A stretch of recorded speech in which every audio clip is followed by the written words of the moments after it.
मैंने बार बार ये चीज़ आपको बताने की कोशिश की कि हमारे जम्मू के लोग जो हैं वो बहुत ही सादा लोग हैं। हमेशा इन लोगों के ऊपर कभी कोई भी लीडर आके अपने तरीके से राज जुमा के चला जाता है, लेकिन हमारे लोगों को किसी तरीके की कोई भी जो है वो समझ नहीं आती। आपको समझ आ गई होगी, मैं 5 अगस्त 2019 की बात कर रहा हूँ। 5 अगस्त 2019 में जो हमारे साथ वादे किए गए थे, उस चीज़ के लिए कश्मीर के लीडर जिस तरह से रोना रो रहे थे, उसी तरह अगर हम बात करें तो हम जम्मू के लोग जो थे, हम अपना हाथ खोल के, दिल खोल के स्वागत कर रहे थे 370 टूटने का। लेकिन उसी के साथ हम फिर से बात करें कश्मीर के लीडरों की, तो उनका कहना था जो आज हाल बना हुआ है वो हाल बनेगा, आप लोग इसका साथ मत दें। लेकिन हमारे लोग इतने सादे लोग हैं कि हमें नहीं पता था कि हमारे साथ इस तरह की जो है हालात बनाए जाएंगे। आज मैं बात कर रहा हूँ वाइन एसोसिएशन ट्रेडर्स की। आज वो हालात को लेकर नाराज़गी जताने की कोशिश कर रहे हैं।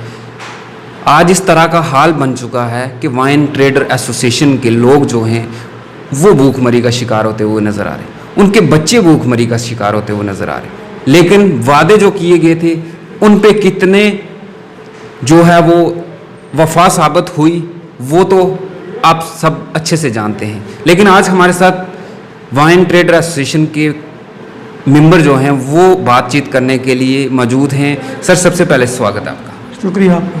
सर, मैंने 370 की बात इसलिए की क्योंकि हम लोगों के साथ बड़े बड़े वादे किए गए थे, बड़े बड़े जो है इस तरह के वादे थे कि आप लोगों के साथ कोई छेड़छाड़ नहीं होगी। लेकिन आज हमारे लोगों को दबाया जा रहा है, आज हमारे लोगों को सड़कों पे रोने पे मजबूर किया जा रहा है। क्या कहेंगे आप?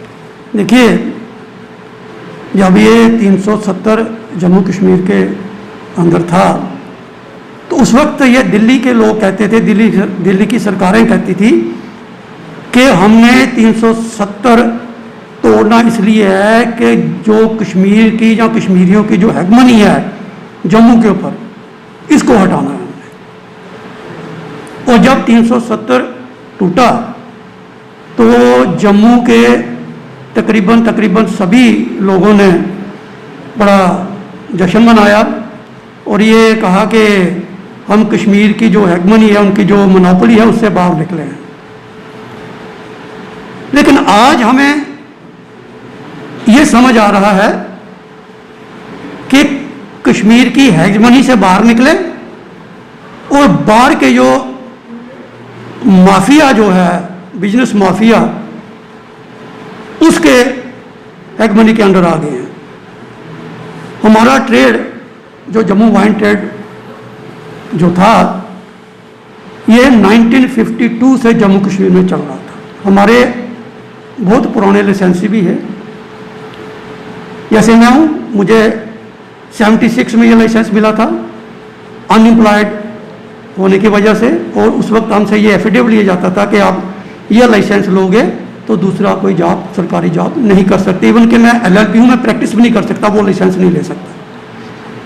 तो ये बड़ा पीसफुल ट्रेड चल रहा था जिसमें जम्मू के जो रेजिडेंट थे, जो स्टेट सब्जेक्ट्स थे, वही ट्रेड कर सकते थे, बाहर का कोई इसको ट्रेड नहीं कर सकता था। इन्होंने 2021 गवर्नमेंट ने, हमारी सरकार ने 2021-2022 की जो एक्साइज पॉलिसी लाई,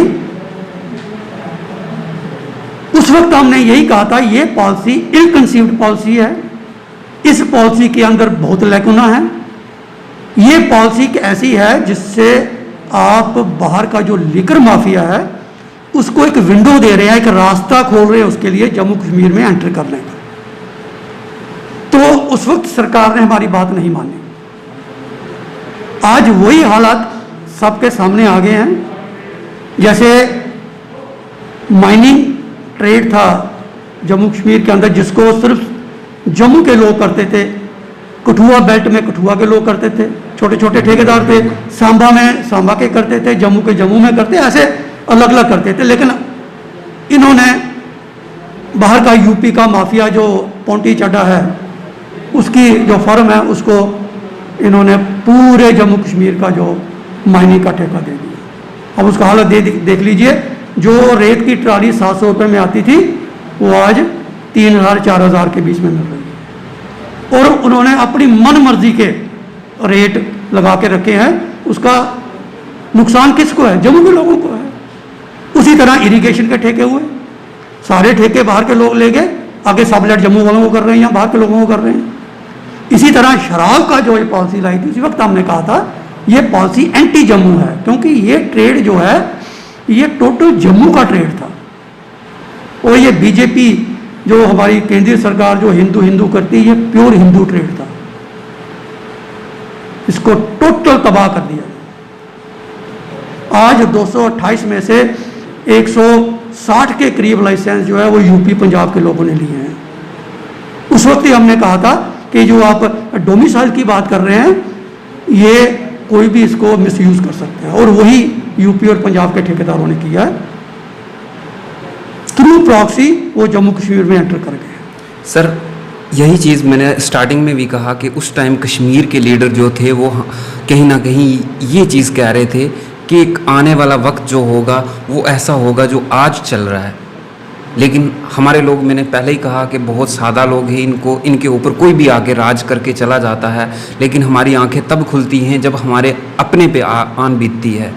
लेकिन आज की बात अगर हम करें, जिस तरह से शराब डेली पकड़ी जा रही है, पंजाब की, यूपी की, बाहर हरियाणा की शराब जो है वो पकड़ी जा रही है, इस चीज़ के ऊपर आप क्या कहेंगे? क्योंकि जब आप लोग यहाँ पे काम करते थे किस तरह से काम होता था, आज जो नई पॉलिसी है इस पे किस तरह से काम हो रहा है? देखिए, जैसे मैंने शुरू में कहा कि इस पॉलिसी के तहत इन्होंने एक रास्ता खोला बाहर के लिकर माफिया को यहाँ आने का। ये जो पंजाब की शराब पकड़ी जा रही है, ये वही लिकर माफिया है जिसको इन्होंने इस पॉलिसी के तहत यहाँ जम्मू कश्मीर में एंट्री दी है। वही माफिया के थ्रू ये शराब बिक रही है। अब आने वाले दिनों में देखिएगा आप, जब भी अगर वाइन शॉपें खुलती हैं तो उसमें यही ब्रांड जो आपको वहाँ दुकानों पे सेल होते बिकेंगे। जो इन्होंने इतनी बड़ी बड़ी जो ऑप्शन बिड दी है, हमें पता है कि इतना मार्जिन इस ट्रेड के अंदर नहीं है, और ये अपना नुकसान कैसे पूरा करेंगे? इसी तरह से पूरा करेंगे कि जो बाहर की शराब है वो नंबर 2 में बिकेगी इन दुकानों के ऊपर, और उसका रेवेन्यू जो है वो लॉस होगा गवर्नमेंट का। जैसे ये गवर्नमेंट कहती है जी 140 करोड़ रुपये आया हमें, ये आंकड़ा बिल्कुल गलत दे रहे हैं। 140 करोड़ नहीं आया हुआ है, लगभग 34-35 जो ऑक्शन हुई है जिन दुकानों की, वो सरेंडर कर गए हैं। उन्होंने इसकी लाइसेंस फीस जो रेवेन्यू था वो जमा नहीं करवाया हुआ है। इनका रेवेन्यू 140 करोड़ नहीं, 100 करोड़ के नीचे है। और ये सिर्फ एक कंपोनेंट है ऑक्शन का, लाइसेंस का। इसके अलावा असेसमेंट फ़ी है, एडिशनल असेसमेंट 40% है, उसके बाद एडिशनल लाइसेंस फीस है, एक्साइज ड्यूटी है, और बड़े टैक्सेस हैं जिसकी चोरी होगी। और चोरी ये इसी तरीके से होगी कि बाहर की शराब लेके ये अपने उन जो वेंड जो लिए ना वहाँ ये शराब बेचेंगे नंबर 2 की, और रेवेन्यू सारा जो जम्मू कश्मीर गवर्नमेंट का खाएंगे। सर, क्या लगता है, मैं शराब से हट के थोड़ी सी बात करना चाहूँगा। जिस तरह से माइनिंग की बात की जा रही है या उसके अलावा इरिगेशन की बात है, इस तरह से जम्मू के लोगों को और किन किन चीज़ों से जो है इस तरह से निपटना पड़ेगा? क्योंकि जम्मू के लोग तो ऑलरेडी एक गरीब लोग हैं, इनको पहले ही रौंदा जा रहा था, लेकिन आज जिस एक तो महामारी है, ऊपर से जिस तरह से और रौंदने की कोशिशें की जा रही हैं बाहर के लोगों के हाथों, क्या रहेगा यहाँ जम्मू का? देखिए, जैसे आपने शुरू में कहा था कि 370 जो है कश्मीरी कहते थे कि जम्मू वालों को आने के एक समय आएगा जब पता चलेगा। आज जम्मू के लोग ये महसूस कर रहे हैं, इवन कि हम भी महसूस कर रहे हैं, हमारा पूरा ट्रेड महसूस कर रहा है, हमारा जो पुराना ट्रेड था वाइन ट्रेड का, कि हम 370 में सुरक्षित हैं। हमारा ट्रेड 370 में सुरक्षित था, हमारे लोग जम्मू के 370 में सुरक्षित थे। आज एक एक करके जो हमारा बिजनेस है ये बाहर के लोगों को, बाहर के माफिया को हैंड ओवर होता जा रहा है, और सरकार इसके लिए उनको फेलिसिटेट कर रही है, कोई ना कोई रास्ता निकाल रही है। ऐसे हमारे जम्मू कश्मीर का जो ट्रेड था वाइन का, इसका रास्ता निकाला, माइनिंग का रास्ता निकाला, इरिगेशन के ठेके ने इनका।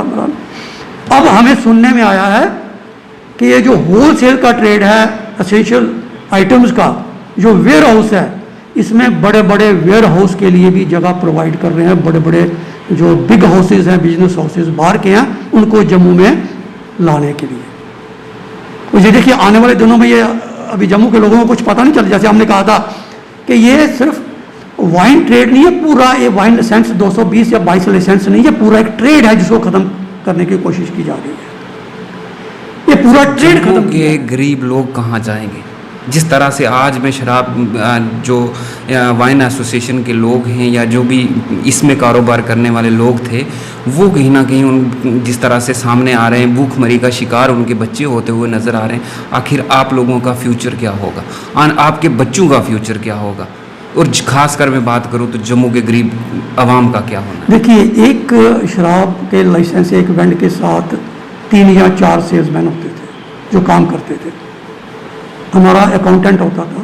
एक लाइसेंस के साथ कम से कम 5 से लेकर 6 फैमिली जुड़ी हुई थी, वो सारी की सारी बेरोजगार हो गई। हमारे बच्चों का कोई फ्यूचर नहीं आ गया, हमारा कोई फ्यूचर नहीं आ गया, क्योंकि हमको टाइम ही नहीं दिया गया समझने का। हमारा लाइसेंस 5 साल के लिए रिन्यू हुआ था, 2023 तक हमारा लाइसेंस था, इन्होंने 2 साल पहले ही ख़त्म कर दिया। किसी ने हाउसिंग लोन लिया हुआ है, किसी ने गाड़ी का लोन लिया हुआ है, किसी ने बिजनेस के लिए लिमिट ली हुई है, किसी के बच्चे बाहर प्रोफेशनल कॉलेजेस में पढ़ रहे हैं, सब ने कहीं ना कहीं लोन लिए हुए हैं। अब वो सारी लाइबिलिटीज़ उनके ऊपर हैं। अब बैंक वाले उनके पीछे पड़ गए हुए हैं कि लाइबिलिटी क्लियर करो। बिजनेस खत्म हो गया, रास्ता कोई है नहीं, गवर्नमेंट ने रिहेबिलिटेशन की कोई पॉलिसी जम्मू के हमारे एमपी यहाँ से भी लोगों ने बड़े जोश व खरोश से जिता के आगे भेजे हैं। आपके उनसे भी मुलाकात हुई, आखिरकार उन लोगों का क्या रिएक्शन है? वो लोग हमारे लोगों के फ्यूचर को लेकर किस तरह से देखिए, जब भी हम इनके पास जाते थे, डॉक्टर जितेंद्र सिंह जी हैं उनके पास जाते थे, जुगल किशोर शर्मा जी हैं एमपी हमारे, हम उनके पास जाते थे, सबके पास जाते, बीजेपी के जो प्रेसिडेंट हैं उनके पास जाते थे, सबके पास गए हम। उन्होंने एक ही बात कही, आप फिक्र मत करो, आपको कुछ नहीं होगा, आपका ट्रेड बच जाएगा, आपका ट्रेड कुछ नहीं होगा। लेकिन हमें अब ये समझ आ रही है, ये तो हमें मिसगाइड कर रहे थे। बेसिकली ये सारे लोग जो हैं, ये सारे कहीं ना कहीं इस माफिया को जम्मू कश्मीर में लाने के लिए कहीं ना कहीं इनका कोई ना कोई किसी जगह पे सहयोग था। आज हम पछता रहे हैं कि हम 370 में ज़्यादा सुरक्षित थे जम्मू का बिजनेस, जम्मू के लोग। बहुत बहुत शुक्रिया वक्त देने के लिए। तो ये थे हमारे साथ खसूसी बातचीत करने के लिए वाइन ट्रेडर एसोसिएशन के मेंबर। इनका साफ तौर पर यही कहना है कि हम 370 से पहले जो था, 370 रहते हुए हम सुरक्षित थे। हमने भी बार बार यही चीज़ आपको कहने की, बताने की कोशिश की। जम्मू के लोग इतने सादा हैं कि कोई भी यहाँ पर आके इन लोगों के ऊपर राज करके चला जाता है, लेकिन जब तक हमारी आंखें खुलती तब तक सब कुछ लुट गया होता है। लेकिन एक सवाल मेरा यहाँ पर जम्मू के लीडरों से रहेगा, आखिरकार आप कब जागेंगे? आज आप लोगों को इन लोगों के साथ होना चाहिए था। आज ये रो रहे हैं, कल शायद आपको रोना पड़े। ये बहुत बड़ा एक सवाल है। फिलहाल ऐसी अपडेट के लिए आप जुड़े रहें जेके प्राइम मीडिया के साथ। मुझे दे दीजिए इजाज़त।